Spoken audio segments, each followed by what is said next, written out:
The next chord we're going to do is B minor.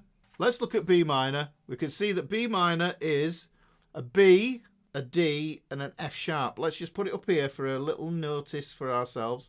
B, D, and F sharp. Now, if I look at my map, we've got B. We can see that this shape is going to be a bar chord. We can play it as a bar chord, or we don't have to play it as a bar chord. It's completely up to you. You can play it as an inversion. That's the B minor shape ordinarily. But if I take my first finger off, slide it back here, switch my fingers, it's our A minor shape, guys. We're just moving it up 2 frets. So it's exactly the same thing.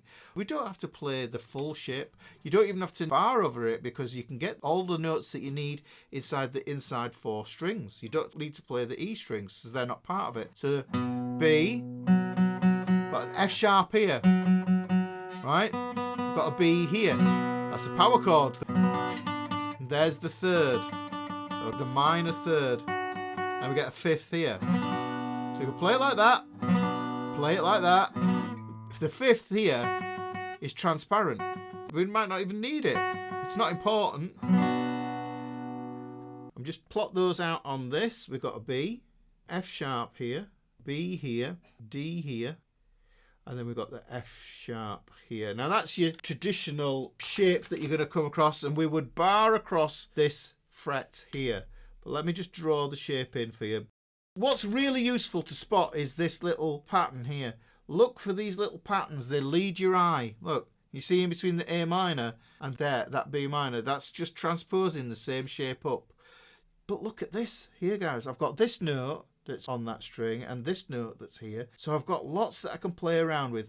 I've got this F sharp here, and I can have this open string here. I can have this string here. Now I do need to have that D in there somehow if I want to make sure I've got a B minor chord. But let me just put that one in there as well, because that's one we can double up on. So let me just show you what I mean by this. So we've got that. There's the B minor chord. I can take that finger off. There. And if I move this up here, I get some mysterious thing going on here, but we'll just play that B minor there.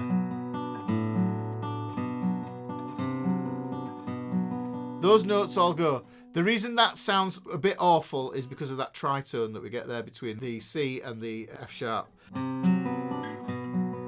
But it's an interesting sound. In the right context, it's something that you can use, okay? So we've got... Now the thing is, what I could do is I can carry on down my scale and go to this G. This is one of the lessons actually in the book.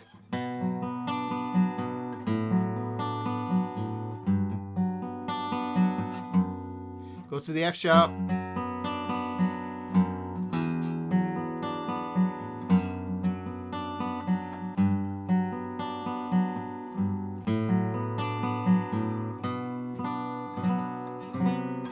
That one might not be the best one. That's sort of out of the equation with that, but you can see how that works.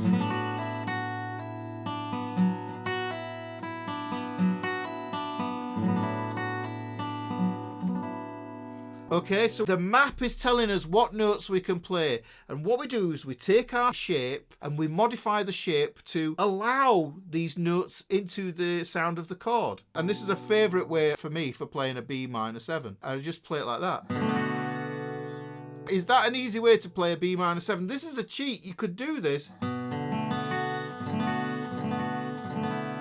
You could even get away with that. That's going to be a B minor 11.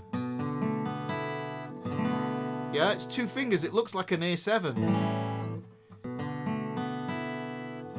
So that's the B minor 7 there, guys, because we've got the B here, which is the root. We've got the D here, which is the 3rd. Then we've got the flat 7 here, which is the 7th of the chord.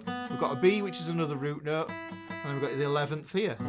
But if I can iron it out like this, this is why, you know your B7, this bluesy B7, everybody should know this one.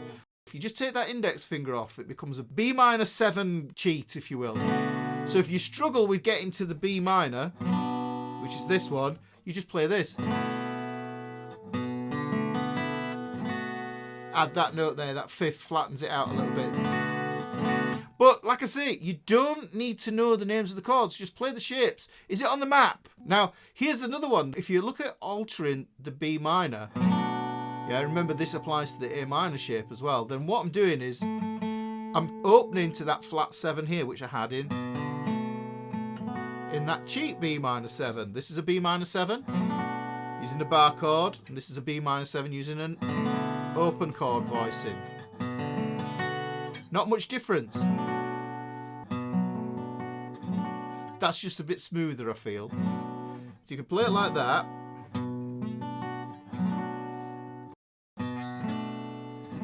Or you can play it like that, and you can say to yourself, there's the root, there's the flat 7, there's the third.